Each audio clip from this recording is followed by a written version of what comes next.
All right, and a quick look on our news diary today. Of course, President Uhuru Kenyatta is in Seychelles, and on the campaign trail, Kenya Kwanza will be pitching tent here in Nairobi County. And Tuesday, presidential debate preparations are underway, and that is for the running mates. And Raila Odinga's team, the Azimio One Kenya coalition, is also leading campaigns still here in Nairobi County. We have our reporters on ground keeping an eye on the same. But of course, time to look at what's on the daily papers. And I am joined by our senior political affairs reporter, Kennedy Mureithi, as well as news editor from the Daily Nation, Alan Olingo. Thank you so much, gentlemen, for joining us this morning. Very interesting times, and all the papers that we have here. I think we'll begin with the Daily Nation, of course. Let me see. Okay, great. There you have it. And on the front page of the Daily Nation, making of an opaque election. And the Independent Electoral and Boundaries Commission is dancing with fate by keeping open secrets about the whereabouts of about 6,000 new polling stations. Tender details about the deal with technology provider Smartmatic, and also the fact that the tallying of election results will not be as real-time and digital as promised, since the agency will relay on pictorial rather than alphanumeric data from the voting centers. Mureithi, I'll begin with you very quickly. This is on page 10 and 11 of the Daily Nation. Just a couple of days ago, you had a sit-in with the leadership of the Electoral Commission. Very interesting questions that were posed by the panel of journalists that were there. From where you sit as a journalist, do you feel like you got the answers that you needed from that leadership in terms of the preparation for election? Well, a very good morning to you, Zainab, and it's quite interesting. Out of that sitting, I was really struggling to see what will be my take home, because there is so much that is surrounding the IEBC that is not being put out there. With 20 days to go to the elections, you'd expect that some of these questions that are coming up right now are questions that will have been dealt with quite some time ago. So for the IEBC, I felt like they were rushing over, just wanting to open the space for the media and be seen as if they are open at a time like this. That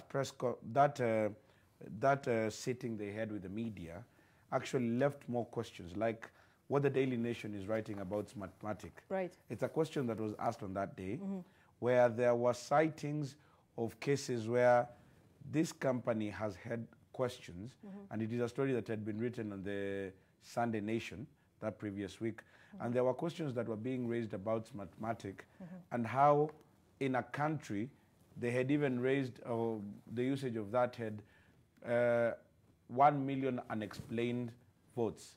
So the CEO, Hussein Marjan Hussein, in response says that they only relied on a report that had been given by the procurement team, noting and agreeing that probably due diligence was not done. Right. Those are questions. So when the nation is calling it an opaque election, then I think there are questions that need to be asked, and even Alan, the news editor is here. Indeed, Alan. So very interesting report. But then this is this actually the same questions that stakeholders in this election have been asking over and over again since the beginning, over the past couple of months. What are we looking at? Are we pushing IBC too much? Not really. Actually, we are just asking them to honor the bare minimum. Right. The bare minimum here being be open about everything. Of course, we know the history of the last 3 elections, the 2 in 2017 and the one in 2013. And for instance, in 2017, IEBC was very clear when they gazetted the polling stations. They broke it down on where these stations would be. And this time around, we've seen an increase in 6,000 polling stations. But unfortunately, we literally had to spend the whole weekend going through the 46,000 to try and show Kenyans where the extra 6,000 are coming from. Yet this is something IBC would have done as quickly as possible, because they are the owners of the data. The other bit is the use of photographs from the polling stations as opposed to the real-time data. And as much as the way Ken has said, as much as IBC wants to be seen as being open, ideally they are not. I mean, when we start sending photographs from the polling stations to IBC, that will literally slow down the transmission of all this. By the time you convert those photos back into real-time data Right. and share with the public. Those are some of the issues when we set out to do this story yesterday. All right. We wanted to address. So very interesting. And actually, 21 Zainab, right. it's now that Alan has brought in the question of the photographs that will be sent, and he's saying that it might take a while to convert this. Remember also, Hussein Marjan Hussein, in that interview that we were having, was of the opinion that in the event that you're using a certain, the KIEMS kit, and you need to send data, and at that point there is no internet, then you can work with the same KIEMS kit as you headed to the tallying center, the constituency tallying center. Right. For you, then by that time, you might have found network within the within that distance. So it's quite baffling. Right. And also the questions that were raised yesterday by Justin Muturi on the campaign trail, that there is an advert which I have not seen, probably it's a political statement, that there has been an advertisement requesting youth through Kazim Tani to come out and have photographers at polling stations. So that we've not seen that though. We've not seen Right. that, but it's a claim that has been made. All right. So second page of the Daily Nation, very quickly, the paradox of raging poverty amid oil riches. It's a puzzle. The scrublands of South Turkana have billions of oil reserves underneath, yet residents live like paupers, and it talks about the poverty and wealth nestling together, which is not a natural law. It's the spirit of capitalism. We'll not get much deeper into that. I think if it's possible, okay, so this is not behaving very well. But anyway, I think on, okay, so let's just get to, all right, so let's just get to that hard copy. And on the fourth page of the newspaper, Uhuru's government is using police to intimidate us. Terms of service for police officers will be reviewed and they will get better pay. The Deputy President has vowed to professionalize the police services if elected president and make it independent. Alan, this just campaign statements? I mean, for me, I call this campaign rhetoric because I've not really seen where police have been used to intimidate the DP or his brigade. But again, when it comes to the terms of service, he has all the rights to give that as a proposal to improve the terms of service. But what I also found interesting with this story is the sibling rivalry that is seemingly almost tearing apart Kenya Kwanza, especially in Kiambu. Right. We saw the near ugly scenes yesterday between Moses Kuria's supporters and Wamatangi. And interestingly, yesterday, for the first time, we also saw the DP and his running mate, Rigathi Gachagua, keep off that direct endorsement of their preferred UDA candidates. Right. And they kept off that because of that expected backlash. Yeah. Mureithi, what do you find interesting in that? What I found interesting, because I was with Deputy President William Ruto in his Kiambu tour yesterday. Right. What came out interestingly is what has been covered on Taifa Leo. Okay. There was a message, Fanya Fujo Uone, Ruto aonya Raila. And in saying so, Deputy President William Ruto, in trying to exude confidence of a win in this election, is telling Raila that in the event that I defeat you this time round, then I will not give you an opportunity to, he says it very sarcastically, hatutakupatia ruhusa ya kung'oa reli, hautafanya maandamano, hiyo maneno yako yote tutakuweka kwa wheelbarrow tukupeleke Sugoi. So I found it very interesting, and also the fact that Deputy President William Ruto is working so hard to see whether he could replicate what happened in 2013 and 2017 in Mount Kenya, where the numbers that came out to vote in that region actually guaranteed him a win. He is sitting pretty knowing that there's a possibility that in Rift Valley, the turnout there towards his vote might be 80% and above. Then pundits hold for Ruto to win this election, he also needs 80% of the Mount Kenya votes. All right. Just the other day, Moses Kuria was sending a message that they have been tasked with going to the 11 counties in the smaller groups and actually preaching the Ruto gospel. Okay. Is it true that they're feeling the heat from what Raila and Martha Karua are gaining in Mount Kenya? There is some truth to that. Will Ruto get 80% or will he convert the support that he enjoys right now into over 80%? That's a question that he needs to or can be revealed in the next 21 days.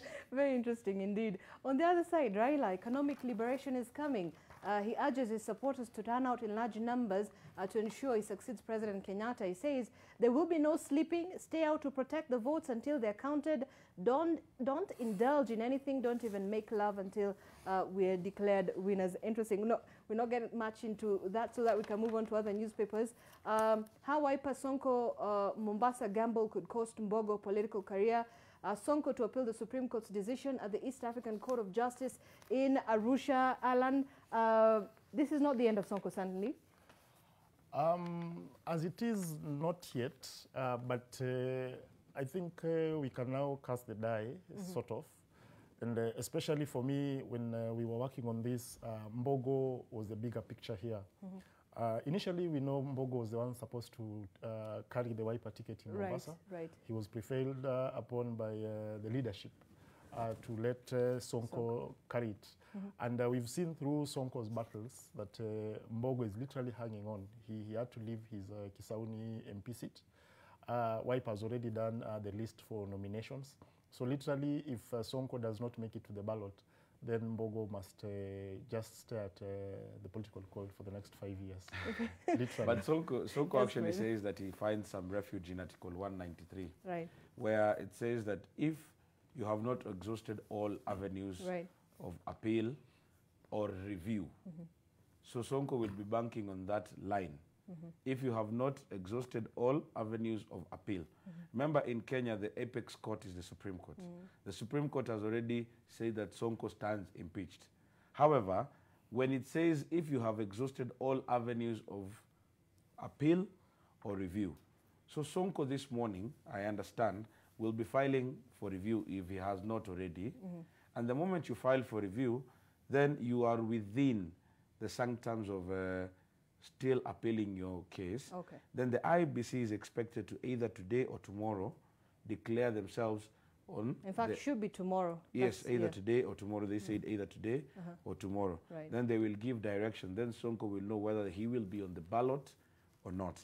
But also, as he plans to move to the East African Court of Justice, what Sonko is basically doing is that he wants to clear the way in the event that he does not stand for election in this 2022 August elections, then he clears the way for 2027.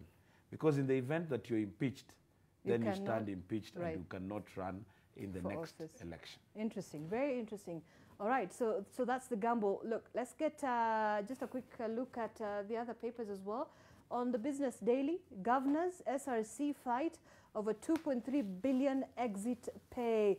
And of course, this is a dispute. Retiring county bosses sue for lifetime monthly pensions, SUVs, medical cover, fuel packs, aids. Alan, wow. At a time when the economy is reeling like this? I know it's, when you look at it from the citizen side, it's a sad situation. Right. But again, when you look at it from the governor's side, they have a case. They have a case because they're entitled to the exit package. Right. I'm not sure on the demands they are making because when I look at the demands they are making, it's sort of mirrors almost the exit package that we give the presidency. Basically, the president and his deputy. You know, a 3,000cc vehicles and all that. I don't think I mean, a lifetime monthly pension of what? An upward of 700,000 and still another 700,000 respectively in line with the payouts offered to retired presidents like you talk about. Yeah, exactly. And when you look at their suit, the argument is very simple. They say SRC is very unfair on their end.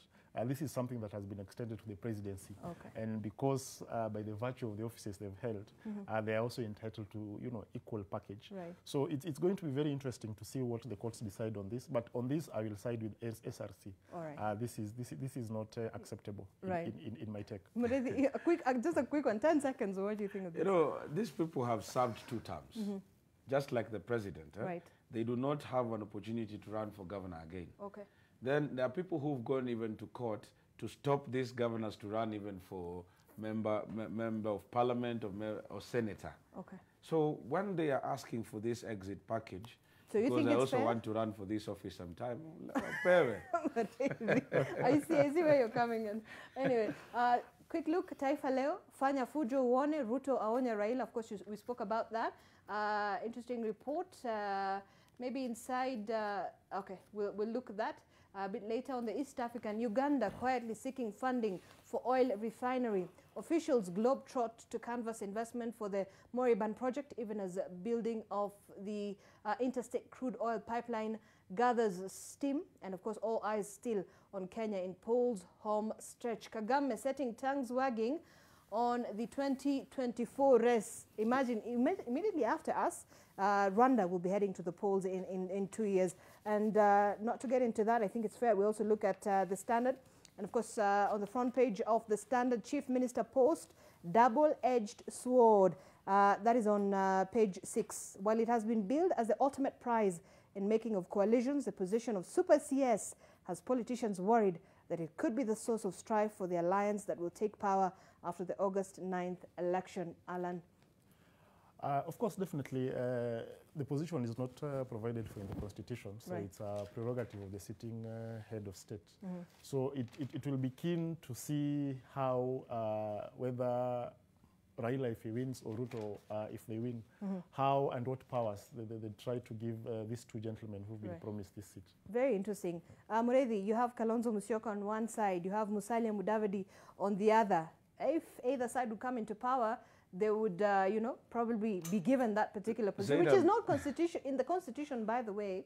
Zainab, let me tell you, in politics, it is very interesting. Right. Until it is given to you, it is not yours. What has just been done right now is that promises have been made. On this other side, we were told that Musalia Mudavadi was told for him to get these positions, he has to deliver 70% of the vote in Western Kenya. Him and Moses Wetangula, for them to get these positions that they're being told. On this other side, Kalonzo Musyoka was asked to drop his presidential bid. He was asked not to take up the position of deputy president. Then he will be given the chief minister, and it was announced. Now, what if these changes are made once you get into power and this position is given to somebody else? Raila has already made promises.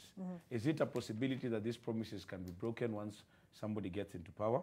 Yes, it's a possibility. So when the Standard... So it's sort of like a political gamble. It's a political gamble, and I agree with the Standard when they say that it's a political gamble. A poison Remember, chalice, they yes, call it. all of them will be depending on Article 1, where the president, there is the presidential, what do we call it? The president has powers to say that through this, we have made Zainab Ismail the chief minister. Then all other ministers will be reporting to you. Okay. So there is something political about it. All right. That probably these positions were used to galvanize the communities that these people come from, so that they do not feel like they have been left out of power. Okay. But it is not a guarantee Okay. that these people will be given these jobs after the elections. This is politics. All right. Na watu wamerukwa sana. Interesting. Maybe if we can just take a look at, lastly, because we don't have much time, on the 10th page of the Standard, Uhuru's legacy. And they talk about how Uhuru's laid-back nature shaped his time in the top seat. Someone didn't say that his was more of laid-back. I don't know. Alan, you've covered President Uhuru Kenyatta on several occasions in different aspects. How would you describe his legacy, just very quickly, from a journalist's perspective? I mean, in the copy of today's Daily Nation, we've started the same coverage. We've looked at his projects, especially on roads. And yesterday when I was just trying to go down on the numbers and find them, it was interesting to see that the Uhuru presidency has spent 1.5, actually it was 1.44 trillion on roads, building 11,000 kilometers. Then you compare that with Kibaki's 2,000 kilometers. Kibaki spent 479 billion during his presidency. And when we tried to look at how much they were spending on per kilometer, you realize that Uhuru's was actually lower than Kibaki's. So in terms of infrastructure support, I think he's done tremendously well. But on the flip side, of course, we know a lot of this has been done through debt. And we've seen the debt levels go up. Yeah, and that has been of concern, of course, to Kenyans. When it comes to accessibility to State House, I think Uhuru is the first president that now we will call laid back, because we've seen that access, you know, for a lot of people to this revered seat of power. And the demeanor and, you know, all that, the way he's done it has been different. And it's been different because if we try to compare him with Kibaki, Kibaki was sort of aloof. Of course, some of us are too young to understand the Moi presidency and all that. Yeah. So that's the bit that would give in terms of the legacy. All right. Yeah. Mureithi, I know you will probably speak in the next 10 minutes, but I'll only give you maybe 1 minute or so. You know, you've also covered President Uhuru Kenyatta or campaign trails on different projects that he's launched and everything. Just a quick outlook. Yeah, there are those who will say President Uhuru Kenyatta has been one person who has been very accessible. All right. And his accessibility goes to the aspect where some of these people who are his friends, he calls them over the evenings and they probably share a drink, or they share one or two things about how the country is run. So there are those who will miss that. All right. Then there is the development aspect where the president has said that despite what I have been asked, he believes that in the second term, the post-handshake era, he has worked tremendously to make sure that there is more development than there was in the first term. But probably there is one story that you will look at even as your panel comes in. There is one of the papers that shows the similarities between Kenya and Sri Lanka. Sri Lanka, yes. And it will be very interesting to see how did they make it, or do we even have, are we at the same pace? Have they moved more? And what are some of the mistakes that we have done? And even as the new government comes in, whichever it will be, how much will they be dedicating their time when it comes to development and all that? All right, thank you. Our senior political affairs reporter, Kennedy Mureithi, Alan Olingo, our news editor, Daily Nation. Thank you so much, gentlemen, for joining us for the newspaper review this morning. So we're going to take a very short break. When we come back, we'll have our panel and have that conversation on where we are. 21 days to the polls. Stay with us.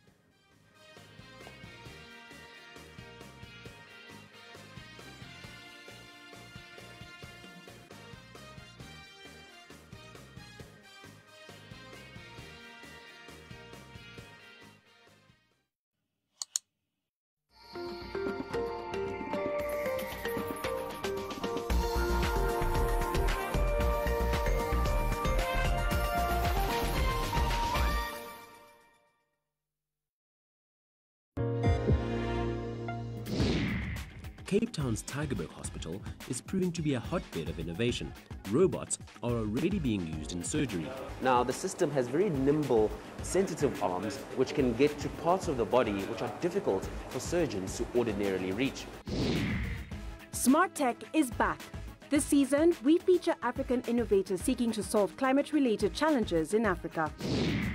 I produce avocado oil. When I was doing research on avocado oil, I figured that I would need an efficient dryer to dry the fruit. And we designed a machine that was very basic.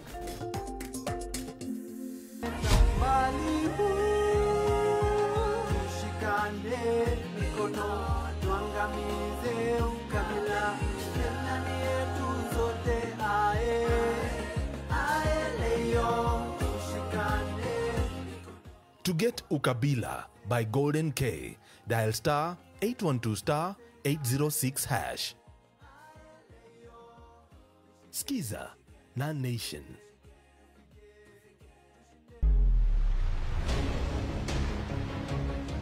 When you wake up in the morning, a whole world awaits you. And the news clock is already ticking fast. But how do you cut through the noise and gain understanding? That is why here at NTV, we are adding a new menu to your morning. Every weekday, our breakfast show is getting bigger and merrier. We'll start your morning with breaking news, political debates, and informed analysis on MLive. We'll be live with the big interviews that are defining this election season. As we complete your world view with the biggest social issues of our time, that will be On Your World, which will now start at 8 a.m.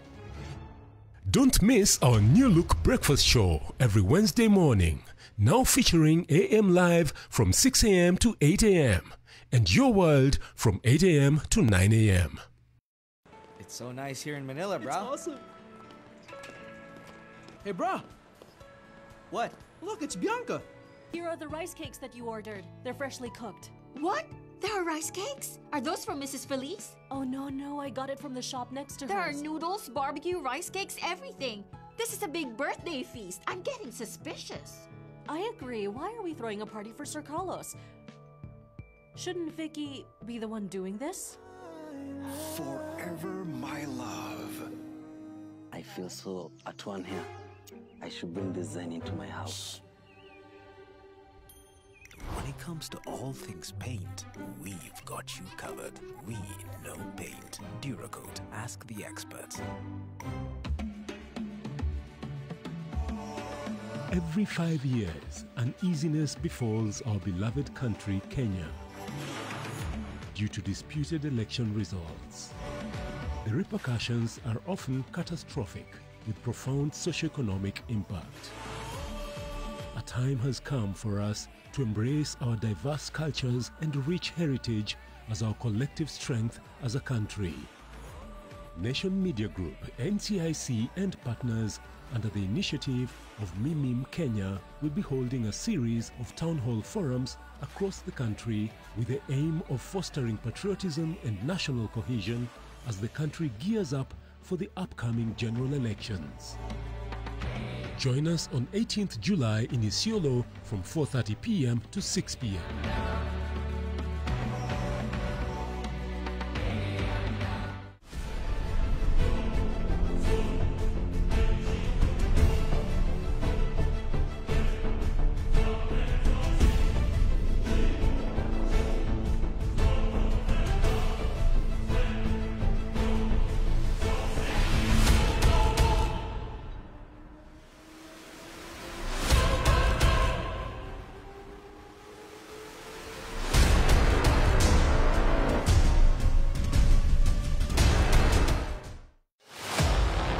Dhima ya uongozi ni kubwa mno.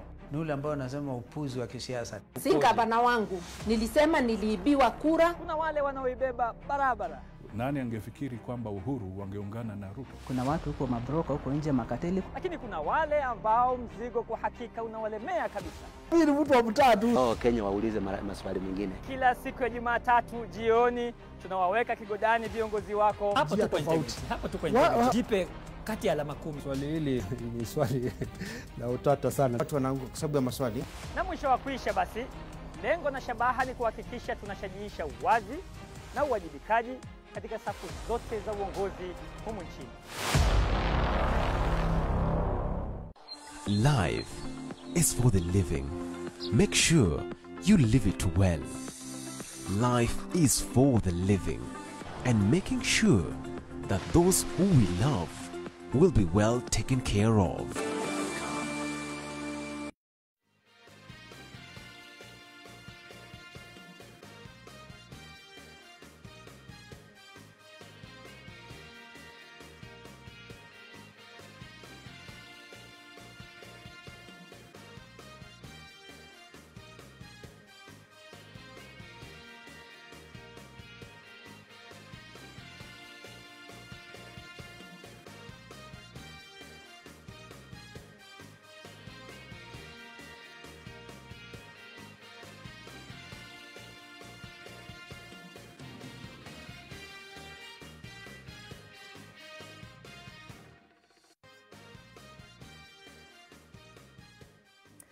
All right, thanks for staying with us. This is M Live. If you're just joining us, we're just about 21 days to the August 9th polls. Very interesting times in the political space in the country. And of course, we will be conversing around those issues, and joining me in studio, of course, to just look much more in depth into some of these issues.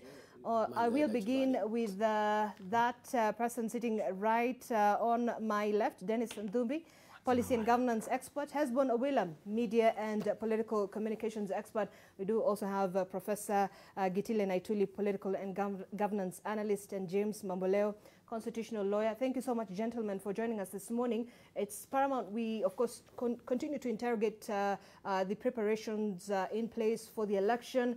And on the very front page of the Daily Nation, I hope you've managed to take a look at that, making of an opaque election. We just didn't delve much deeper with my fellow journalists earlier in the morning, but of course there's still very key issues that are still coming out from the IEBC's preparations of the election.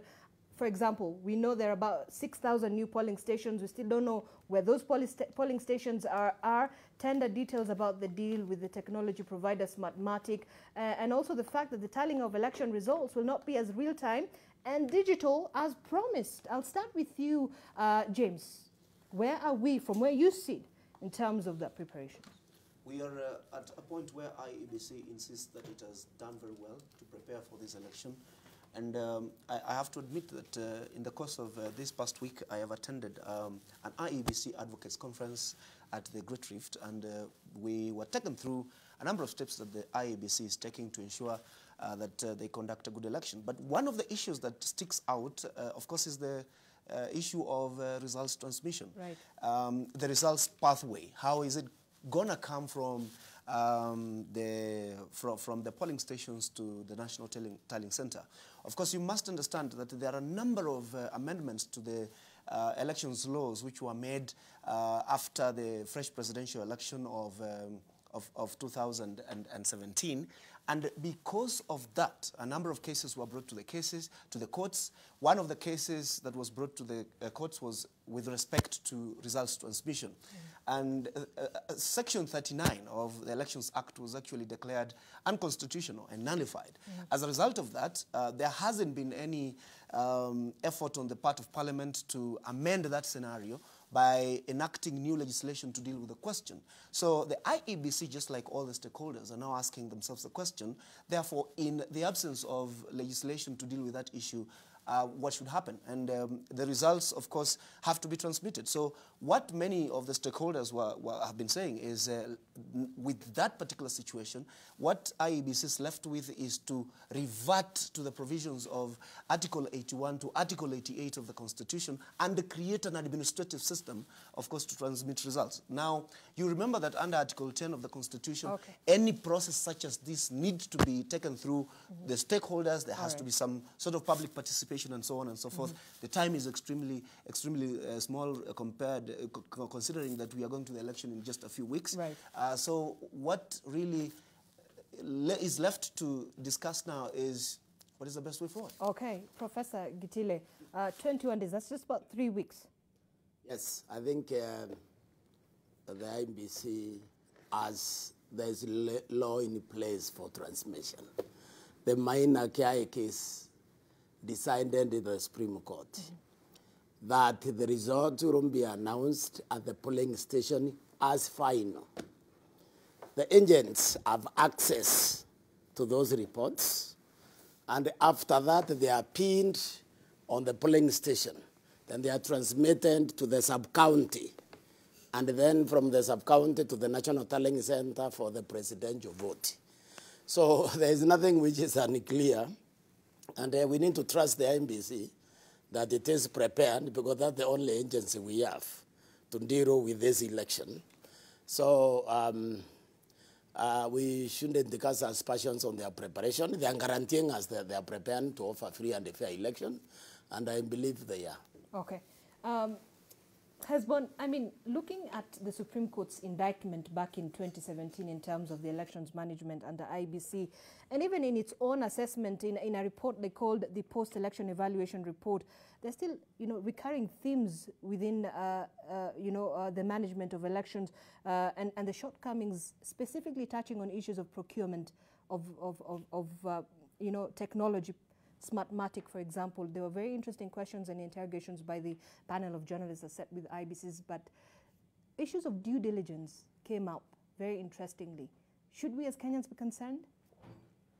Well, I think whether we are concerned now or not is immaterial, because the procurement it's has already been done. Right. So I think we cannot stray our guns on IBC on something that they cannot cure at this point.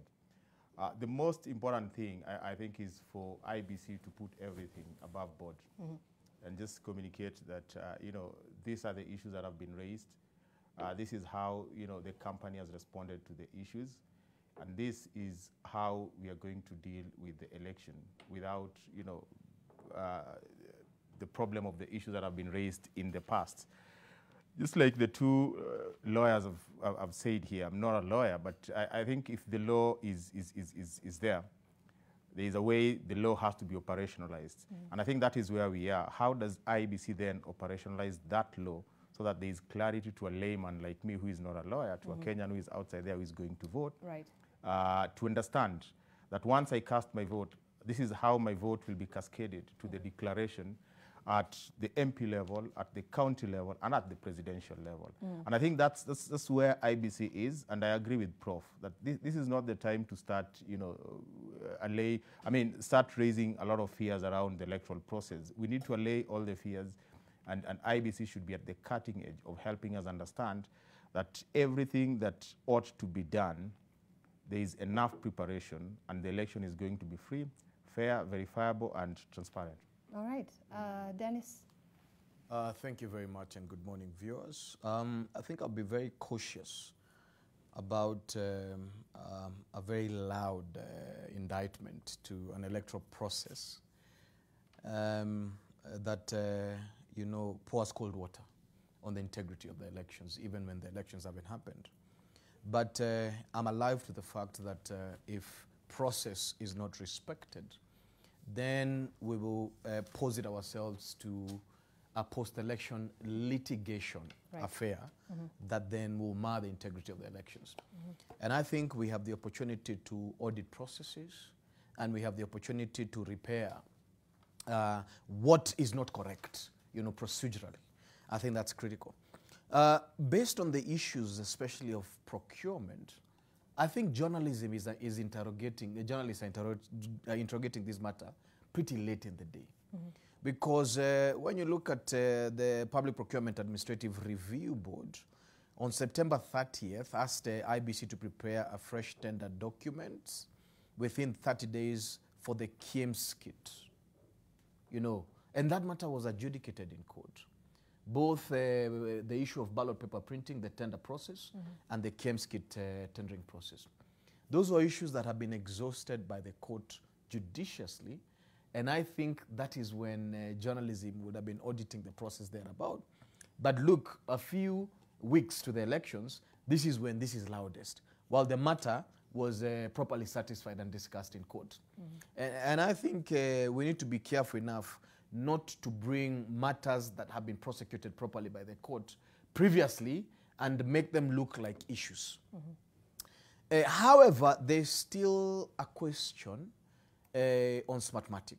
And I believe that that shadow of doubt may not be dealt with judiciously because of the admission of the CEO that we may not have done a proper background check. And I think that admission alone is something that is going to batter the independent institution forthwith going forward. Why am I saying that? Is because elections by nature are very contentious. All right. So whether the accusations across the globe, when you look at America, when you look at other jurisdictions, whether Smartmatic has been accused of infidelity in terms of whether integrity has implicated them, in terms of how they have run the elections in other nations, and especially more glaringly, the election between Donald Trump and Joe Biden, whether there were issues, we may never know, because they have responded and said, you know what, this is just the issues around elections.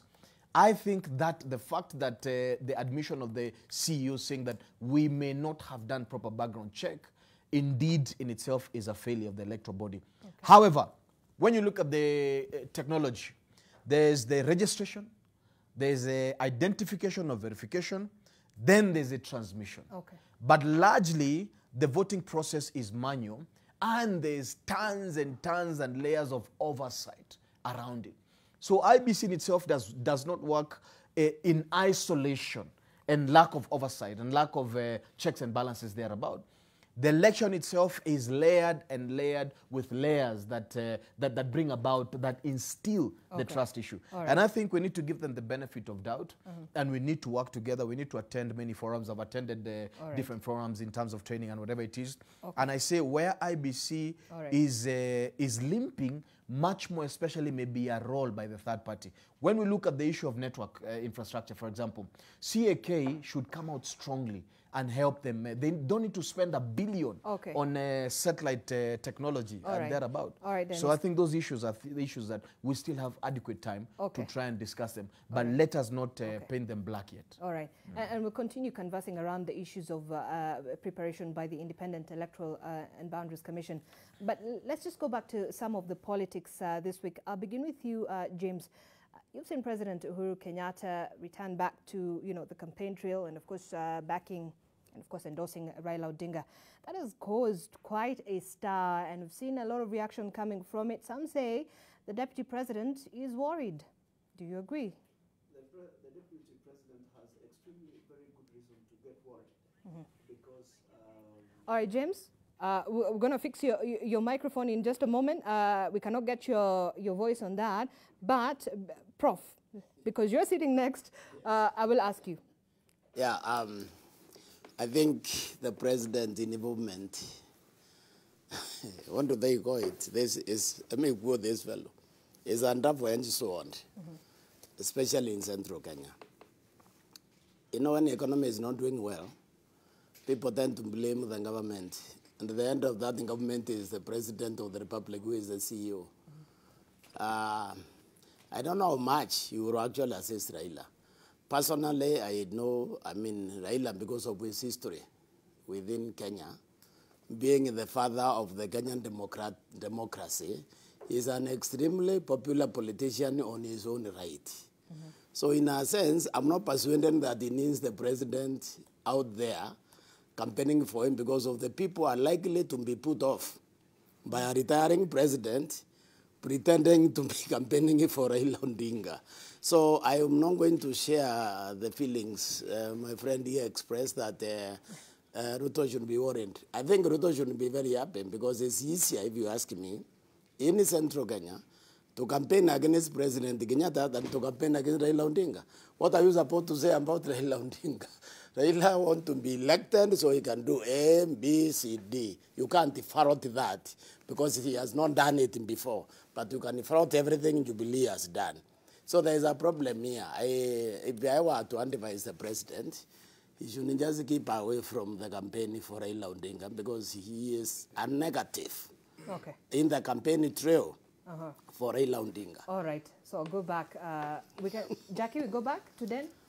Okay, James, there's still a bit of an issue, but I'm definitely going to give you that opportunity.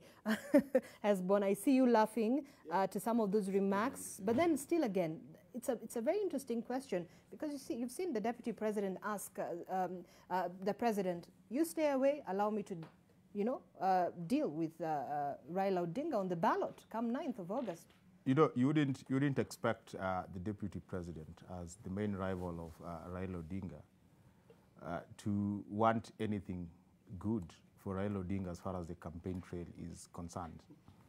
At no point would you expect, your rival to wish the best for you and say that if the president campaigns for you, you're going to lose. If you campaign on your own, you're likely to win.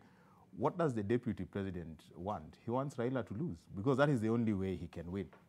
So, this is fear that Kenya Kwanza has had, I think, for some time. And I think it has manifested itself in a number of ways.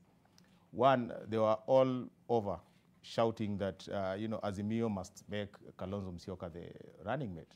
It didn't happen. Then they started making a lot of noise, that the president should keep off, the president cannot add value. But at the same time, they're also crying that the president is not supporting them, that the president abdicated, the agreement that they had. But the truth of the matter is this. In all democracies, an outgoing government is evaluated on failures. And I think that is true of President Uhuru Kenyatta, that despite everything that President Uhuru Kenyatta has done for this country, when people are going to vote, people will be looking at what did he do. But the reality of the matter, and that's why they fear the president coming to campaign, is that Jubilee and the president, as a government, especially in the last 5 years, if you just move, beyond Thika and get into Central, there's a lot that they've done. So this fallacy of people in Central are angry with the president is not unique. That is a feeling that people normally have with an outgoing government. Let me just finish. Okay, because Prof has already, given his take. Right. How you can explain a president who won in 2013, won in 2017, twice, losing political clout, all of a sudden, to the point of saying there is no value that this president can add to a presidential candidate. But lastly, let us revisit, their narrative. Because what they keep saying is that, Mr. President, your project in 2002 and you failed. Your project in 2022 will fail. Now, in 2002, it is the Moi government that was leaving. There was nothing absolutely to show from that administration for 24 years. And then number two, President Uhuru Kenyatta was a very young and inexperienced politician. So the dynamics are totally different. Here we are talking about Raila Odinga, and Prof has correctly said that Raila Odinga is not a politician who is not known to Kenyans. This is a politician who has built a political clout over time. Actually, what Raila needed was just access to Central Kenya, which the president has provided that enabling environment. The support that he gets from the president is just a bonus, and they are worried. How would you describe the fact that the deputy president... yes, Prof, let me just... Just right of reply. Right, I will give you the opportunity to talk in a moment, because I'm also interrogating that particular issue. Then how would you describe the fact that the deputy president is enjoying an overwhelming support in Mount Kenya? You see, the deputy president started campaigning in Mount Kenya way back. In fact, when they won power in 2017, the clarion call by all his lieutenants who were in Jubilee back then, led by the leader of government business in Jubilee, Adan Duale, were very clear that our role right now is to make the deputy president the president. And we know what they were doing in Mount Kenya. They managed to penetrate Mount Kenya. They managed to win masses, you see. And that is true. That is not something that anyone can dispute. And you see, what happens today is that the momentum that they've built has since come down crashing. And we can see that the tides are changing. Okay. Prof, very quickly so that we can... very quickly, I don't talk a lot myself, you know that. His argument is fantastic. My friend here is forgetting that the people campaigning in Central Kenya, nobody is using Raila's posters. They don't have posters with the candidate, okay? I've been in Central Kenya, my friend. I know that for a fact. I wouldn't say that on here if it were not true. I'm a scholar. These fellows, in their meetings, they are not able to zero Azimio. So if Raila is going to win this election, he needs to admit that he has work to do there. Granted, Martha Karua entry has changed the picture completely in Central Kenya from what it was initially. But the re-entry of Uhuru Kenyatta, instead of leaving Martha Karua and Raila Odinga to settle the agenda, two people who the people of Central Kenya have no grudge, okay? Who the people of Central Kenya would love to embrace, because Martha Karua is basically the new leader for Central Kenya. Okay, instead of letting them, this fellow is coming back. He is coming back when the economy is bad, when he is right now the most unpopular president in Central Kenya. Okay. If there is a unpopular politician in Central Kenya region today, it is the president Uhuru Kenyatta. Okay. People, of course, will go in the road and meet him and they may look very big crowd. Okay. But I can tell you that does not necessarily resort to vote. I think Raila and Mother Karua need to be allowed to seek a vote without the intervention of Uhuru Kenyatta. Okay. Dennis. You're helping Ruto, and I don't think you need to help Ruto in that process. Yeah, it's interesting to listen to the sentiments today. I come from Mount Kenya. I have the privilege, at least, of even being Mother Karua's neighbor.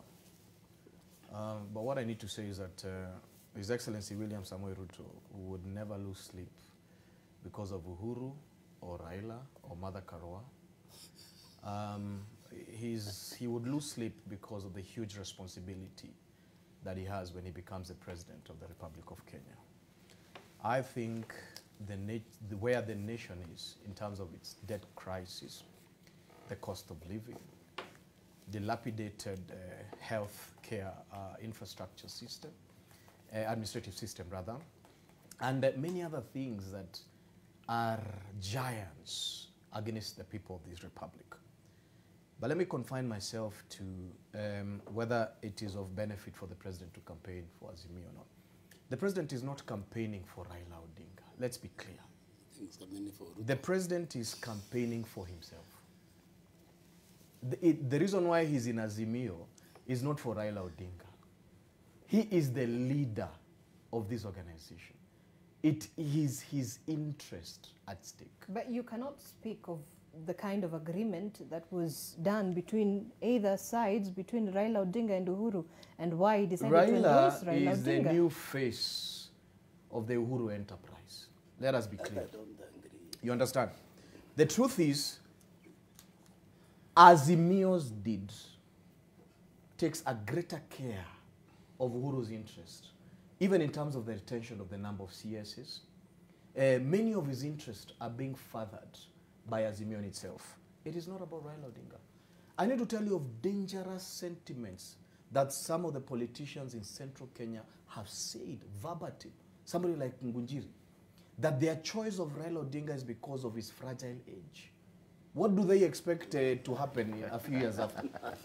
But let me confine myself to something else very dangerous. Politics in this country are terrible, I tell you.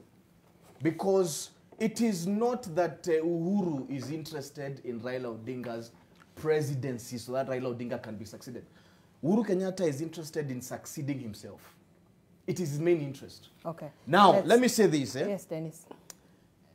As a president, the president offends critical tenets of the Constitution. The first one that he offends is Chapter 6 of the Constitution.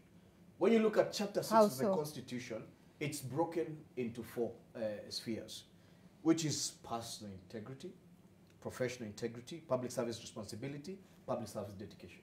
I don't want to go in depth. The second one he offends is Article 10.2 of the Constitution that speaks that public service, if you're a public servant in this country, your impartiality and mannerism are supposed to be that of political neutrality. What about his own political right? The other one he offends is Chapter 13 in terms of public service. You know, at the end of the day. And I'm talking to him as the president of the Republic of Kenya, the symbol of nation unity. You understand? Now, as a person, he's entitled to his own interests. Okay. Nobody denies that at the end of the day. All right, then. But how then do you balance between being the president of the Republic of Kenya and being Uhuru Kenyatta? What I think is that the president absconded his role as the president of this republic.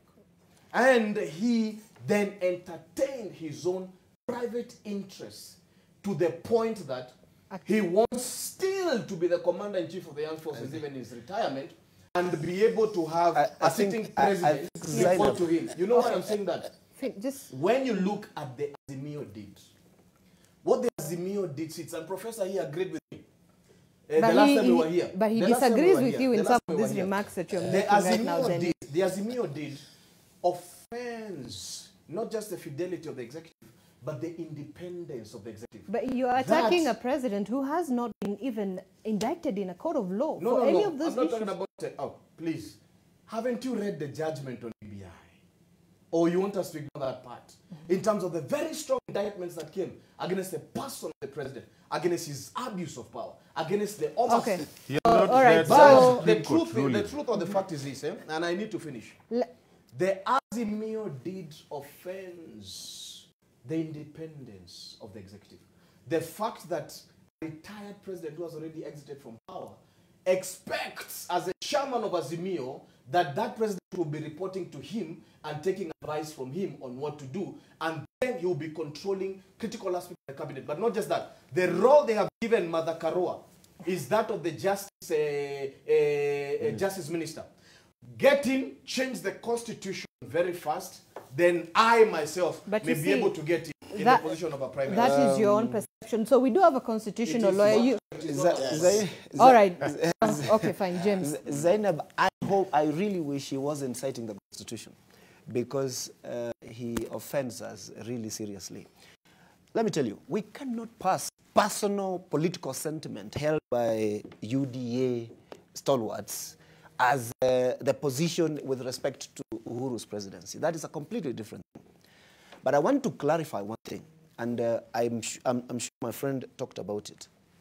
Minor Kiai decision makes the polling station the focal point of our election. Once the election is done there, it is done. However, there is a requirement that that result that is final must be transmitted to the national level.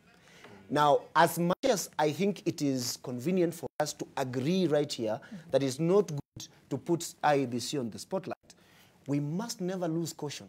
Because remember, in 2017, the reason only that election was nullified was because of results transmission. So we must continue putting IEBC on the spotlight to ensure that it conducts itself properly until the very last end. That is not to say that we are not satisfied with how it is going about its affairs. But you asked me the question, does William Ruto have to be afraid about Uhuru Kenyatta coming to the presidency or coming to campaign? I would be very doubtful that he is not, because from what he's been saying, himself, he seems to have an issue with President Uhuru Kenyatta coming to campaign. And as my colleague said here, you cannot say on the one part, leave Raila Odinga to campaign for himself, leave him to him because I'll deal with him, if you do not know that there's something this guy can do which probably you do not like. So you cannot be speaking from both sides of your own mouth. However, having said that, I agree with some panelists here that indeed Raila Odinga and Martha Karua are people who have a track record. They have done what they have done for the country, and they are extremely capable of selling themselves out there in the campaign. I do not think that Uhuru Kenyatta is campaigning for them per se. What I think about some of these things is that he's clarifying on some of the allegations the other side has made about him, okay?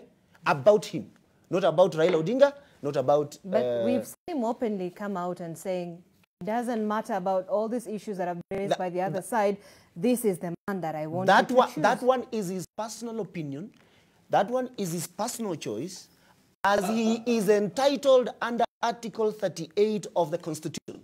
Every president, including presidents, including Obama, have expressed their interest in the coming administration. Okay. Now, what that might be in terms of real kick in the campaign for that presidential candidate is another matter altogether. But sitting where I sit, I do not think that Uhuru's support for Raila Odinga counts for nothing.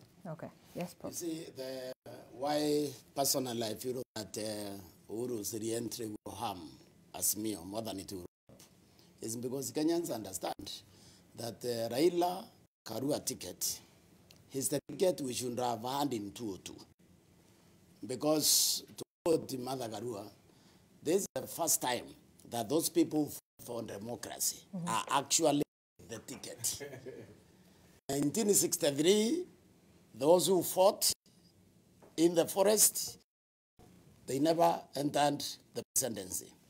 2002, Mother Karua explained that being in government is different from being in the presidency, meaning that Kenyans understand they have the best ticket that we could have dreamed of this time around. They understand that.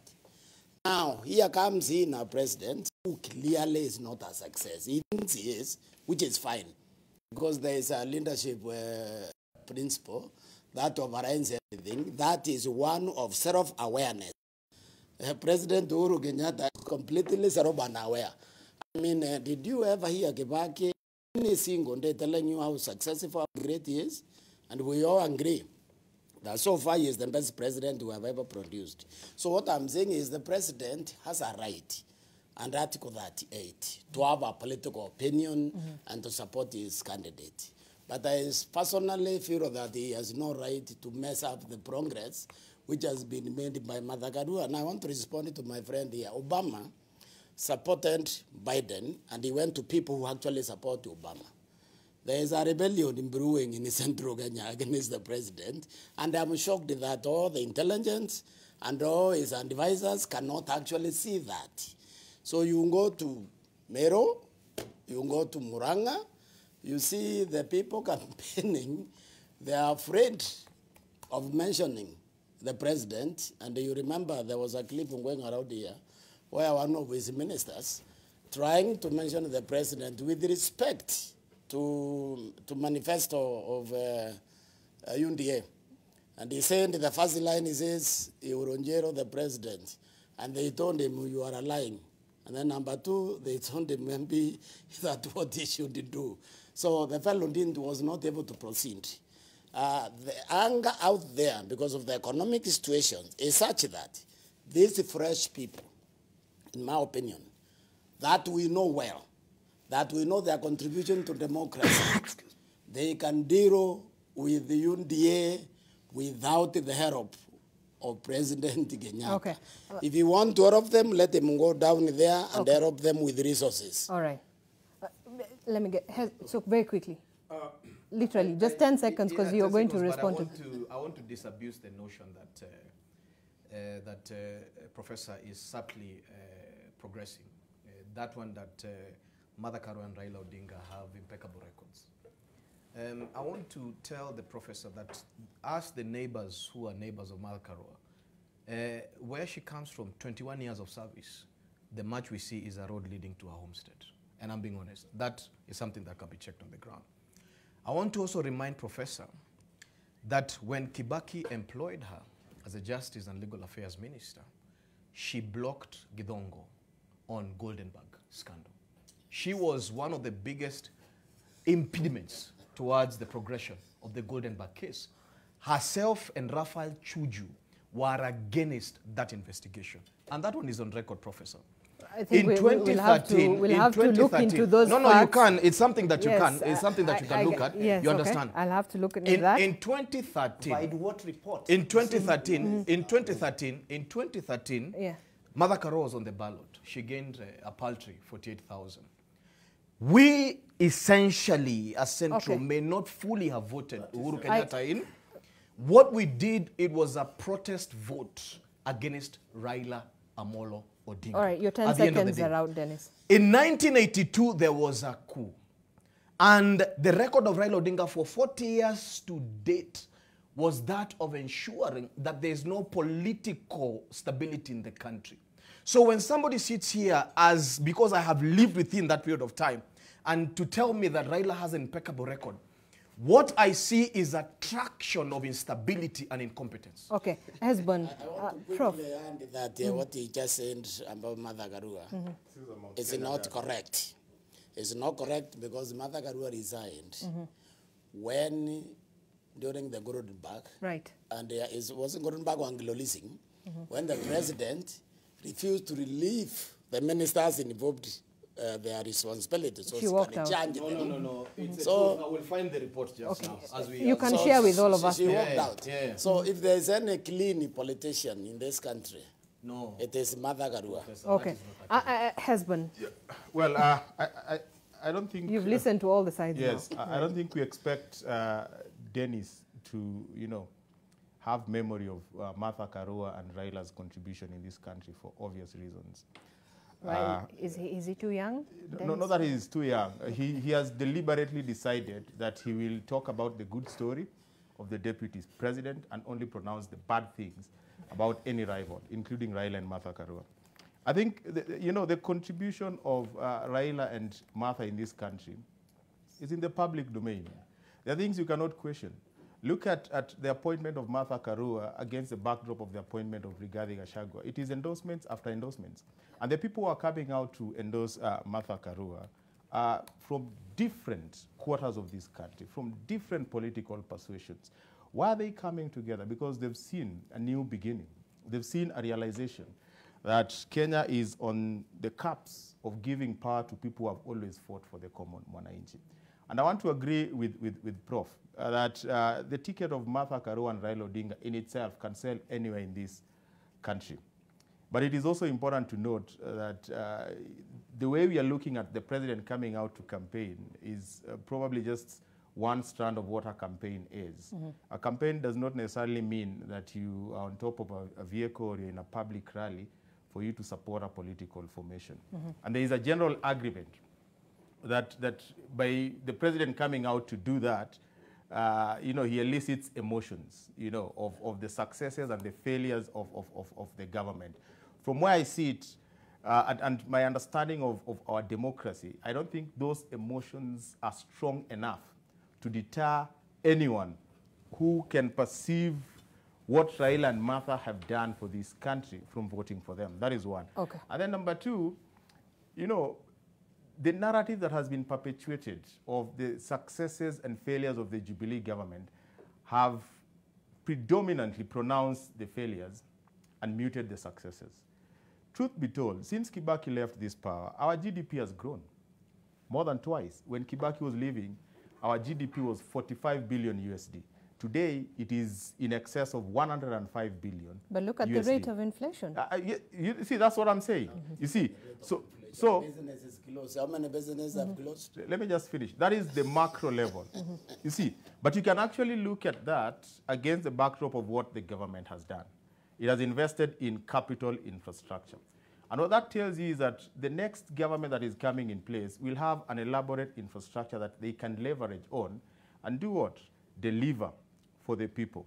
And if you look at this against the backdrop of the manifesto that Azimio gives, the economic transformation that is captured in the first 6, and then, uwajibikaji, which secures that transformation, you can actually see that if Uhuru Kenyatta built an infrastructure, of course there are cases of corruption, which I will leave Dennis to talk about, and you seal the loopholes of corruption, and of course the Martha Karua Raila ticket has what it takes. I mean, if you look at Martha Karua and William Ruto and Rigathi Gachagua, who do you trust to even fight corruption?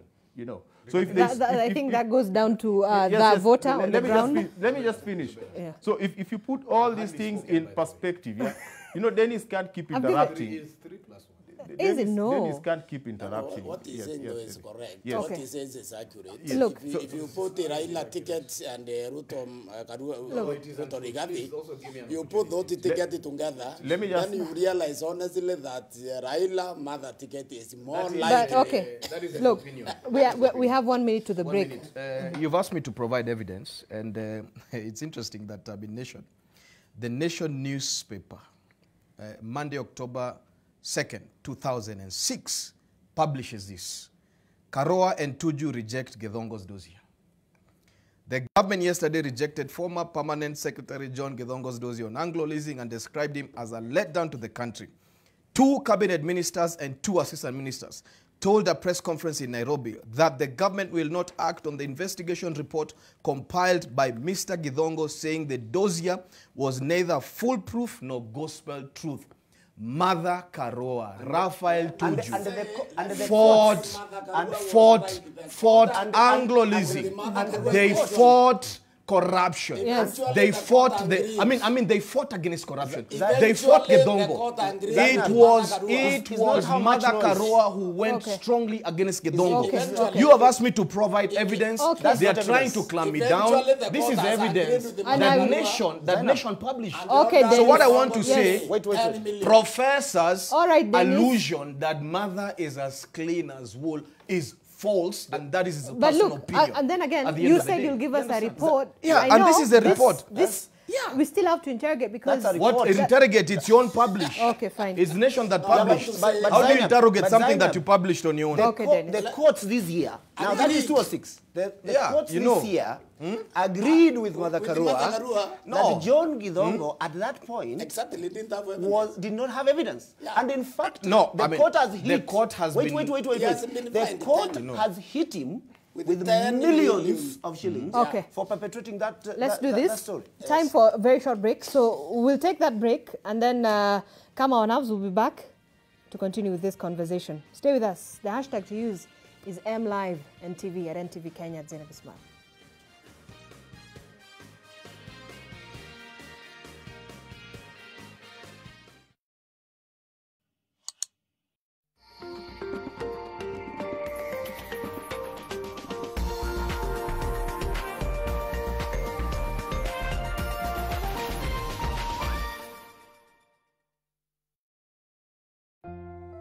At the first sign of pain, you need a solution that you can trust. Try Panadol Advance. With Panadol's Optizode formula, the tablet absorbs quickly and starts providing fast and effective pain relief you can trust. Try Panadol Advance.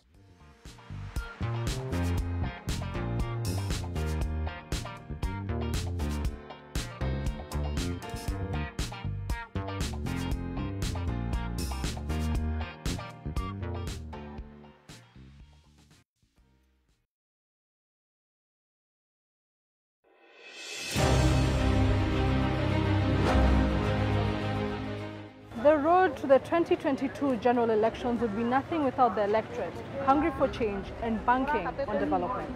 Hao pia watusaidia wanasiasa kuuza ile mali tumetengeza hapa. So what does this election mean to Mama Mbogas still harvesting the wound of the 2007 post-election violence? Nyumba yangu ilichomwa nikipata mtoto. The perennial drought has cast a dry spell in the lives of many livestock traders here in Kajiado County. Waache kusema tu kwa mdomo watatusaidia, lakini wakati wanapata serikali hakuna ile kitu wanatenga kupatia wafugaji. Mtu yote akikwambia ule mtu ana support, haitaki ukasirike. Decision Voices with me, Gena Kirori, on NTV at 9 p.m.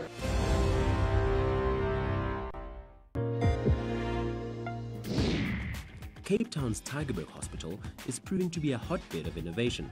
Robots are already being used in surgery. Now, the system has very nimble, sensitive arms which can get to parts of the body which are difficult for surgeons to ordinarily reach. Smart Tech is back. This season, we feature African innovators seeking to solve climate-related challenges in Africa. I produce avocado oil. When I was doing research on avocado oil, I figured that I would need an efficient dryer to dry the fruit, and we designed a machine that was very basic. It's so nice here in Manila, bro. It's awesome. Hey, bro. What? Look, it's Bianca. Here are the rice cakes that you ordered. They're freshly cooked. What? There are rice cakes? Are those from Mrs. Felice? Oh, no, I got it from the shop next to There hers. are noodles, barbecue, rice cakes, everything. This is a big birthday feast. I'm getting suspicious. I agree. Why are we throwing a party for Sir Carlos? Shouldn't Vicky be the one doing this? Forever My Love. Forever My Love, in association with Blue Band. The joy, laughter, and friendship moms bring to the family are irreplaceable because at the end of the day, nothing feels as good as a mother's love. Blue Band tastes like mama's love. Live.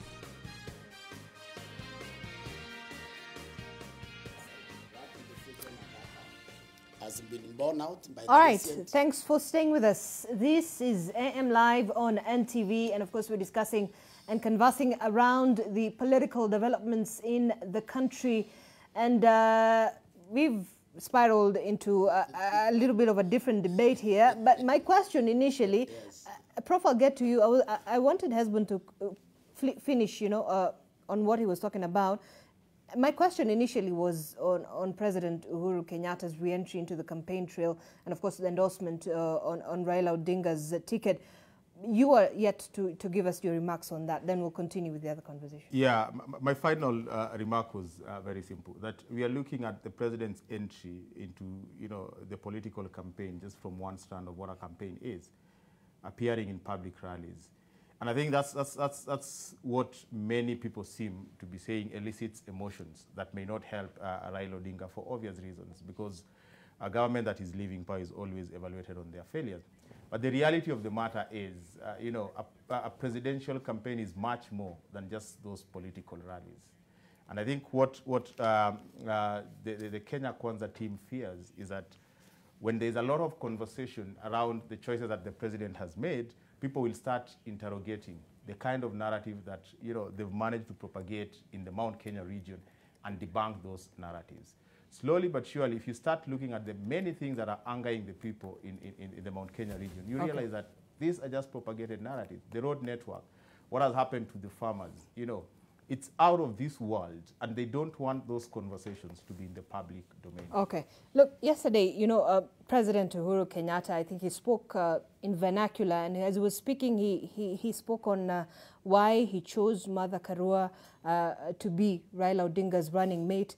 And he said that his choice was mainly and primarily focused on the fight on corruption in the country. And he said because he could not manage to reach that point that he wanted to, that Martha Karua would be the one to actually jail corrupt people in this country. Let's begin with James.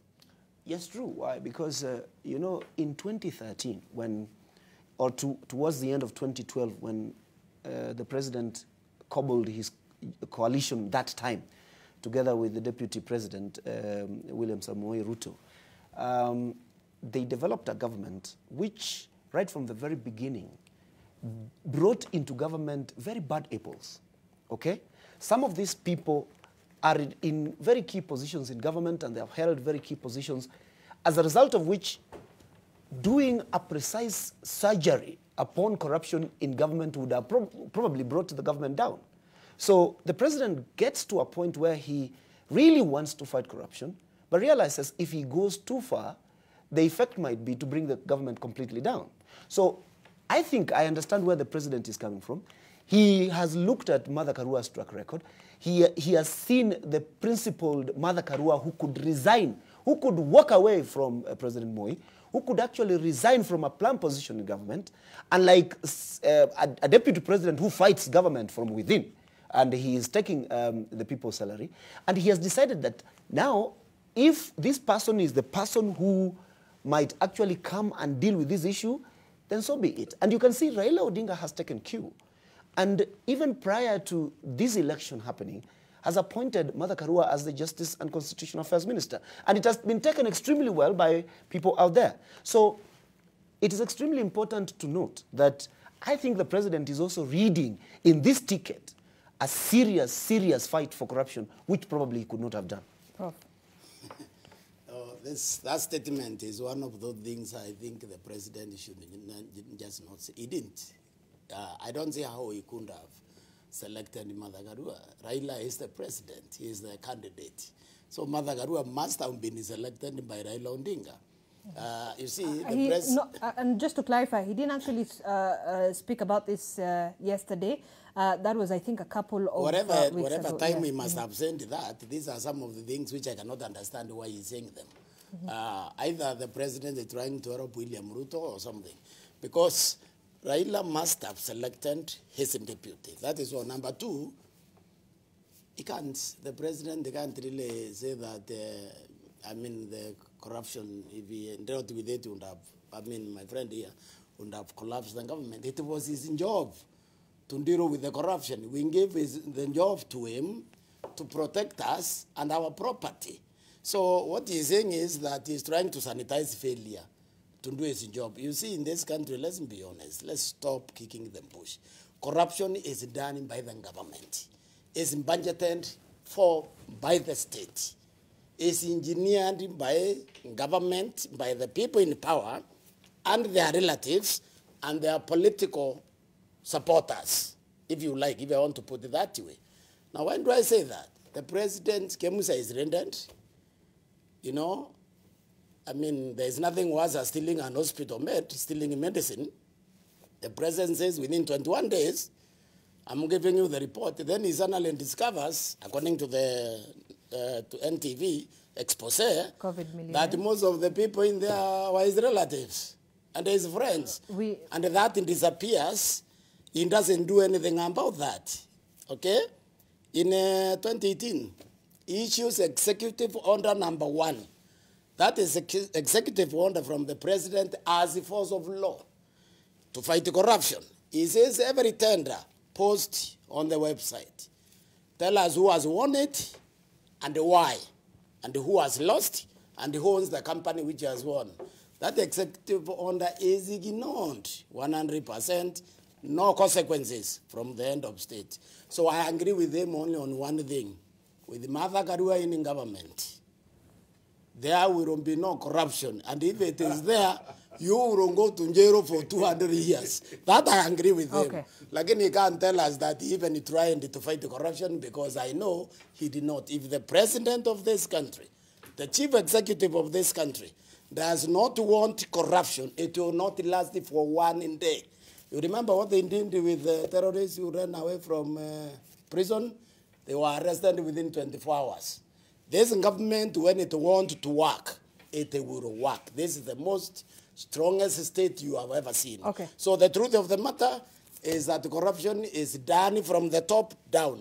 So that is why we need the Raila Karua ticket. But you must agree, Husband, I gave you a chance, so I'll come to Dennis. You must agree to the fact that corruption is systemic.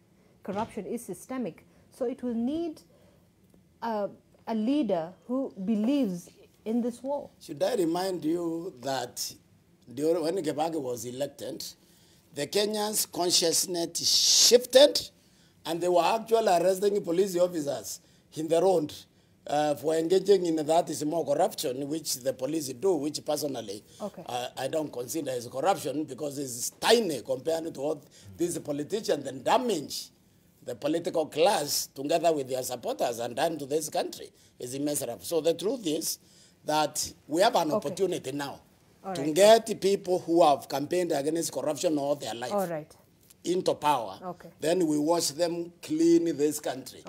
To that extent, I agree with the president. All right, Dennis. Thank you. Finally, I get to speak. You know, largely I've listened to the arguments of my colleagues, and largely I disagree. And I agree with the professor on one matter, with my colleague on one matter actually. And the truth is that Mother Karua was picked by the president, not by Raila Odinga. Raila Odinga was picked by the president.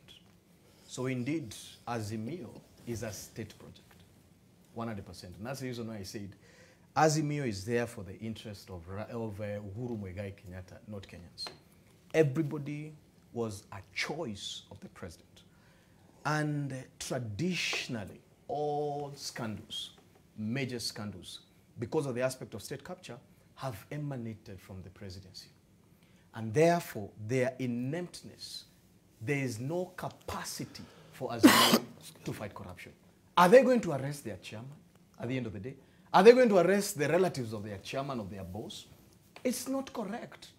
And I said, when you look at the posture of Mother Karua in Kibaki's government, not only the fact that she walked out on the fight against corruption, the biggest issue that Kibaki put on the table was the ability to return ethics back into government and the capacity to fight corruption. Part of that big impediment to fight that corruption and bring ethics into government was Raphael Tuju and Mother Karua. There's an indictment and there's a whole report based on that. The push and shove that the former permanent secretary for ethics had done with the Justice and Legal Affairs Minister then, that is one. Her record in where she comes from, and she's my neighbor, 21 years of representing us. And there's much that we can't see. There's no development record that you can track. And that's his theory. You can ask anybody from there. However, we know that the one on the ballot is Raila Amolo Odinga. And that is the decision that Kenyans will have to do on that particular day. And for as long as I remember, the mountain has always voted him out. You understand? And that's the truth. We are talking the truth here. But there's one thing I want to clarify. There's one thing I want to clarify.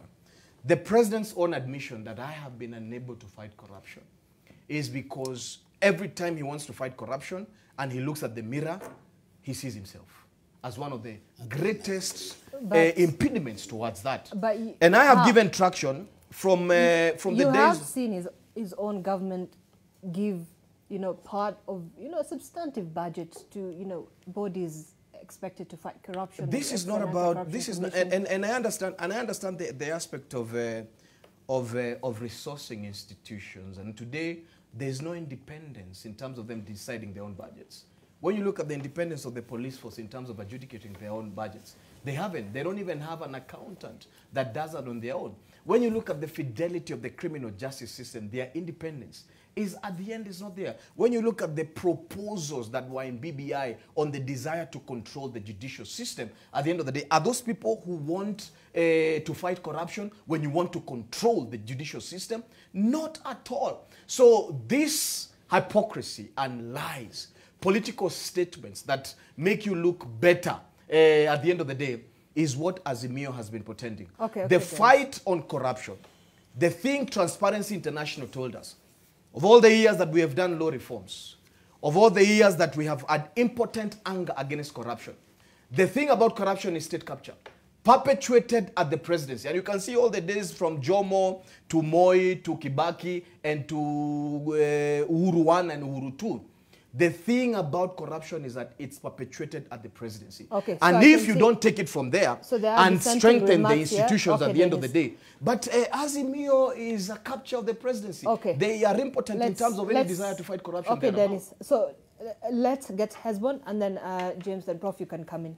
Yeah, let me say that a lot of what Dennis is prosecuting here is just aspersions, allegations, and very spurious statements. But let me educate Dennis a bit. When you want to base your authoritative arguments on a newspaper article, you're missing the point. Whether it is an expose, an investigative piece, or just general news. Because this is what the media does in the society. And all over the world, anything that the media does must have some public interest dimension to it and must benefit the society. The media is not a court of law.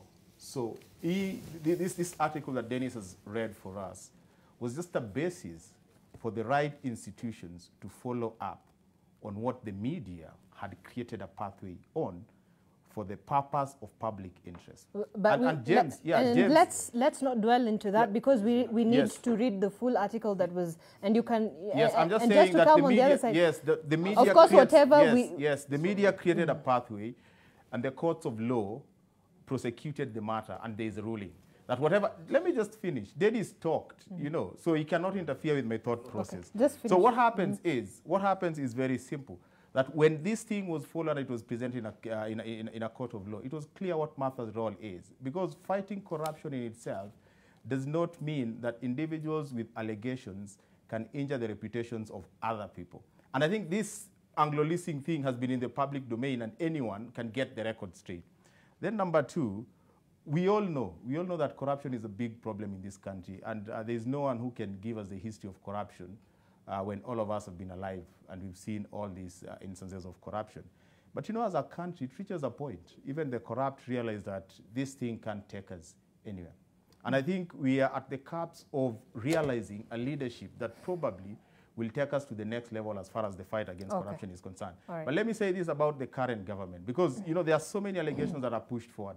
I know there has been a challenge in terms of fighting corruption, but the key thing that I remember this government initiated, especially the executive, because you cannot stop corruption unless there is that political will. But what the president did, made a decree that if you are serving in the executive and you are arraigned in a court of law, you'll have to step aside. And those are things that we've seen happen. We've seen cabinet secretaries, and this is unprecedented. It has never happened in this country. Step aside because there is a decree. There is a due process. Today, if any cabinet secretary, any PS, any CIS is arraigned in court, they'll have to step aside. And you cannot fault President Uhuru and say that because there has been corruption, he has no will. He has demonstrated. All right. James. You know, it's extremely interesting that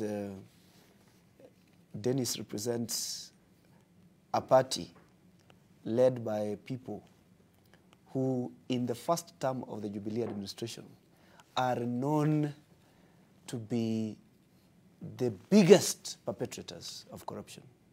So in this respect, even if the president could be totally wrong, the office of deputy president, for instance. But all these claims. Yes. The office of deputy, everything is a claim.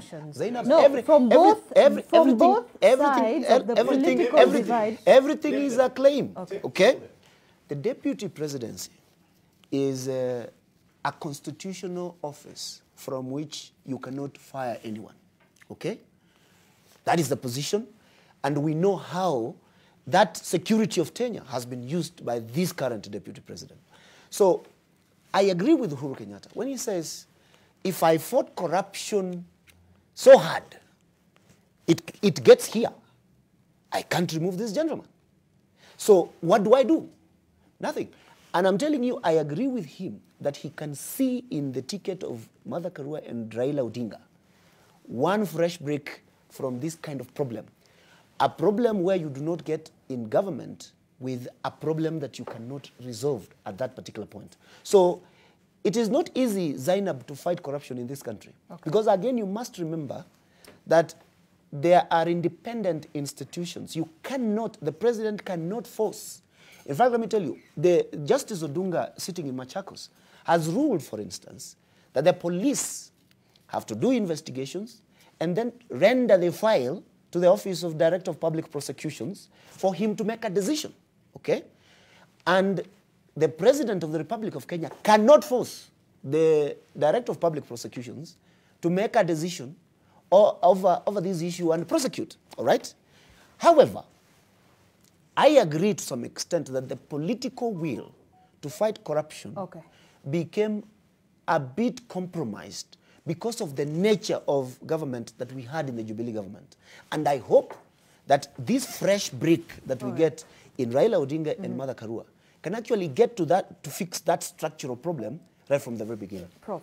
I think we fall in error when we obviously try to avoid the facts. If you listened to the presentation on this project by the MP for Movita, Abdul Swamad. Yeah. What did he ask the parliament? When he was presenting, he told the parliament that the next government will have to, as a matter of urgency, investigate all Jubilee projects. That's what he told the parliament. Why did he say that? Because he knows the projects were inflated by corruption. You can't inflate anything if the president doesn't want you to. He is the chief accounting officer of the republic as a CEO. So anybody trying to say the president could notify corruption because he will dismantle the government, that's what he was supposed to do. That's what we elected him to do, to fight and jail those people so that they don't bring us down where they have brought us. They have brought us to the situation where our government today is borrowing 2.5 billion per day and is spending 2.4 billion to pay debt. We have just left this March to collapse, Sri Lanka style. And I will tell you why the president needed to fight this thing, just like take our mission. You know, in 1672, the Dutch, the Netherlands, they arrested their prime minister and his brother and hate him. And from that day, the Netherlands is the most corrupt free country in the world. You understand? So the risk, you can't be the president, you can't tell us that if I fought this thing, what he is saying, which is the truth, is that I trust Raila and Martha Karua will fight corruption. That I trust. Okay. Because I know their position, I know their, over the years, we have seen them in the front objecting to corruption. I know they will fight state capture, because when I listen to William Ruto want to solve everything with the money, including including including the war on corruption cases, will free the state agencies. Okay. State agencies cannot be friend with money. They must be friend by adherence to Article 232. Hiring people with a commitment. Okay. But not allowing them to operate, but that will make no difference. So you disagree? I disagree. You can't tell me that an outfit called Azimio that is funded by KEMSA money has the ability to fight corruption. But that's unproven claims. This is a state project. I alluded that the president appointed everybody, and he has funded everyone. Technically, this is not money. You know, the origin of that money, and that's the reason why political campaigns funding. You know, that is something that Parliament must be able to prop up. You understand? Because this kind of political economy is what is hurting Kenyans. But let me focus on critical things. And this is what the critical thing is. My colleagues here are pretending that the presidency then must have the capacity to fight corruption in the political will. I agree. But Kenya Kwanza is saying this, that institutions must have the capacity to stop the president from stealing. And that is what William Ruto said. And William Ruto gave a scenario of the South Korea scenario. We're not just talking about the presidency having the capacity to stop. If it has been the presidency that has been stealing all along, how do you stop something that that you have you have a disposition towards? Okay. What we are saying is that institutions in this country must have the capacity to stop a sitting president from propagating corruption. But I think, Dennis, you're making page 61. Very many claims that are quite unproven. Page 61, Page 61 of the Kenya Kwanza Manifesto speaks, actually from page 58, speaks of something critical. The governance structure will be able to strengthen institutions that deal with graft to have that capacity to arrest a sitting president and prosecute a sitting president on issues of graft. And I have given you the chronology. The perpetrators of corruption in this country, the genesis has been the presidency. Okay. And if the genesis is the presidency, then institutions must have the capacity to stop that bleed and call out the president. Now, we talk about, you talk about genesis. Most people talk about the back stops at the president. Is that what you mean? That the back stops at the president when it comes to the graft? back stopping at the president is that the president must give adequate latitude and adequate funding for institutions to be able to call him into attention. Today, the doctrine of separation of powers, Parliament cannot even oversee the executive at the end of the day. It has been obliterated completely. The criminal justice system has been a puppet of the executive for the longest. The truth is this, as we sit today, I have not seen any record of Raila Odinga fighting corruption anywhere. And I have said, Mother Karua as the deputy president would be, if she ever becomes, which I suspect not, based on the numbers that we are seeing, the truth of the fact is that she will be treated with the same disgust that William Ruto has been treated against. Yeah. They wanted a deputy president that they can fire, a deputy president that they can beat up. How then will they respect their own? So they will never have respect of any deputy president in the country. Unless Kenya Kwanza saves that office at the end of the day. Okay. Azimio will take the posture of their own chairman. Okay. First, you can't argue that Raila campaign is funded by KEMSA. Raila has run campaigns before when he wasn't in band with the earning government, and successfully so. So that is inaccurate.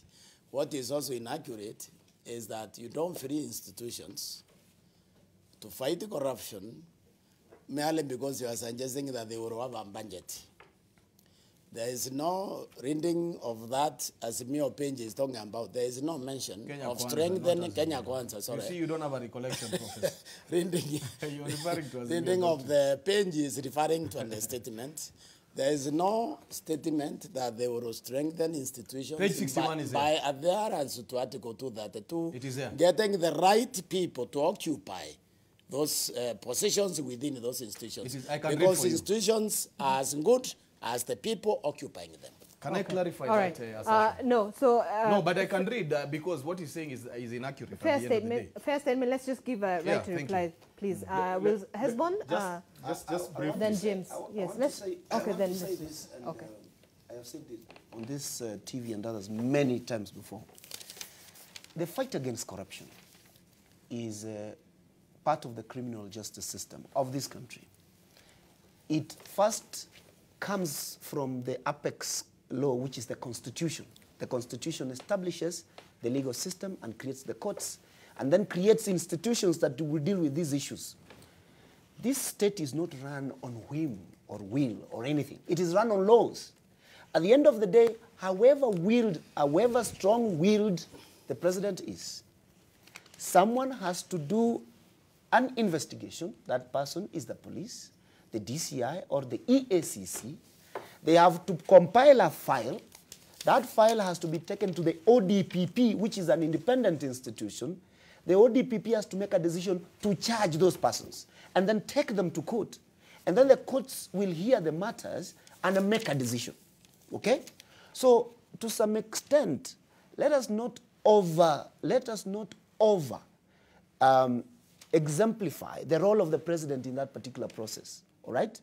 I agree with my friend from UDA when he says that it's good to make these institutions better resourced and to be able to do the job. That is extremely good. Except that even when you do so, you ultimately, as the president, must take responsibility for these institutions. Because I understand why they do not want the UDA government's president to take responsibility for this. Okay. They would rather, they blame the institutions. They say, we have done everything, but of course, government can also go around behind and insubordinate and sabotage them. But then they say, you know, the institutions have money. They should have done their job. So it is important for government to put institutions in place. Okay. But it is also important to have, right from the word go, a presidential ticket that says that we are not going to tolerate corruption. Let's have husband. Yeah, let me just remind viewers outside there that a lot of what has been said here by Dennis probably needs to be put in context. One, you can't say that our presidential ticket was appointed by the president. This is a coming together of 26 political parties, and we didn't see disintegration when Raila was made the candidate and Martha Karua the running mate. And to buttress that, Raila has run presidential campaigns since 1997 to date. So to the extent that, the 26 political parties found Raila to be the best, to lead these political parties as the Azimio presidential candidate, is credit to the tradition that Raila has established and his experience in the political space. And coming back to the fight against corruption, Dennis has contradicted himself, severally. One, he keeps saying that there is no separation of power. Yet, just a few months ago, I think the coalition that Dennis supports, even without the entry of Musalia Mudavadi and Moses Wetangula, were boasting of numbers in parliament. So if there was something that parliament didn't do because there was no separation of power, then we should be asking them, what were they doing with those numbers? Because if parliament is supposed to oversight the executive, then it is those numbers that matter. Okay. But ultimately, let me just say this. Ultimately, Kenyans have a choice, irrespective of what we say here or how we propagate our coalitions like Dennis is doing. Kenyans have a choice. If corruption is the biggest evil in this country, they have a choice of looking at the deputy president and Rigathi Gachagua, and the choice of looking at Raila Odinga and Martha Karua. Who do you trust to stop corruption? Is it Rigathi or Martha? Is it Ruto or Raila? And of course, tomorrow we will be having that presidential debate focusing on the running mates. We do hope that Rigathi Gachagua will be able to attend together with Martha Karua and the other running mates from the other two contenders. I want just to give you 30 seconds each to make your closing remarks as we move forward. And I'll begin with Dennis as we move to the other side. But Hesbon, you made your closing remarks, so I will skip you. No. 30 seconds, I'm counting you down. Thank you. I pray that the next time you'll give me more airtime. I seem to be outnumbered but not outmaneuvered suddenly. I want to remind Professor, please study even if you don't like it that much, study the Azimio Manifesto. Page 61 and page 62 talks about an articulate commitment to deploy, please, Kenya Kwanza, the Kenya Kwanza Manifesto. Study the Kenya Kwanza Manifesto, because I'm saying one of the things that that will happen is that you will realize that page 61 and page 62 have presidential commitment. Number one, to employ the human resource aspect will not basically be a poster of cronyism and nepotism like there is now. And the truth is, then he will give the latitude of the independence in terms of those institutions will have presidential commitment to operate to the fact that they can question him, they can prosecute him against any... I don't think there's any other presidential candidate who has exposed himself to the aspect that, you know what, if there's ever corruption in my term, I will, DCI have the latitude to come and then ask me questions. And therefore, there is no greater integrity as that. And I insist, at the end of the day, my friend agrees with me, he will agree with me off camera. Daktari will agree with me off camera. My friend will agree with me off camera. That Azimio is a state project and it will perpetuate the third term of Uhuru. And that will mean higher cost of living, Dennis, advanced corruption at the end of the day, and many of those things. And in closing, the 40 years from 1982, you understand at the end of the day, that chaos were introduced in Kenya by one Raila Amolo Odinga. There is no record of development or any kind of latitude. I'm going to cut it you is a now. record of incompetence. And that's the reason why William Samoei Ruto is a better choice than Raila Odinga. 10 seconds, let me do 10 seconds. Dennis has talked about the Kenya Kwanza Manifesto. Let me also refer Kenyans to the Azimio la Umoja, One Kenya Lands Manifesto. The first 6 Azimio agenda items and the 7th. The first 6 will basically give us an economic revolution.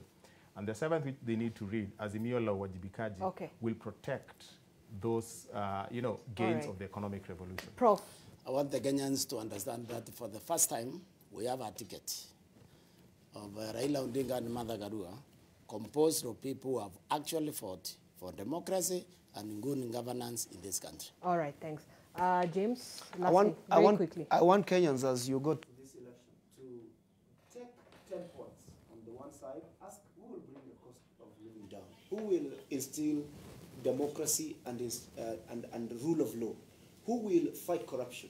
And you have 2 tickets here, one of Deputy President and Rigathi Gachagua, and another one with Raila Odinga and Martha Karua. It is extremely clear who, between these 2 tickets, will fight corruption and instill rule of law and institutional democracy. All right.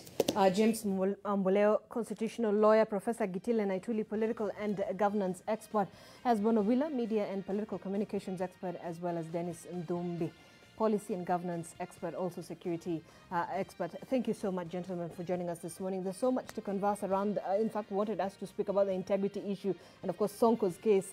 But we do not have the time. Thank you so much once again for joining us and your view, the view, of course, for all your contribution on social media. Let's continue talking. The hashtag to use is MLiveNTV at NTV Kenya at Zainab Ismail. Thank you so much for watching. Have a good morning and good day.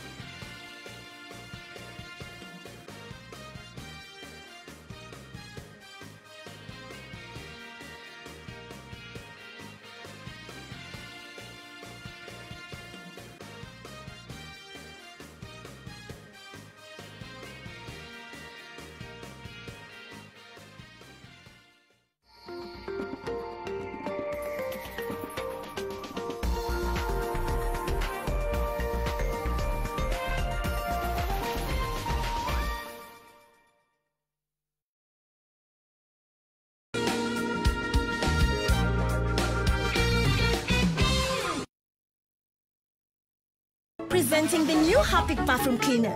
Compared to ordinary detergents, it's thick for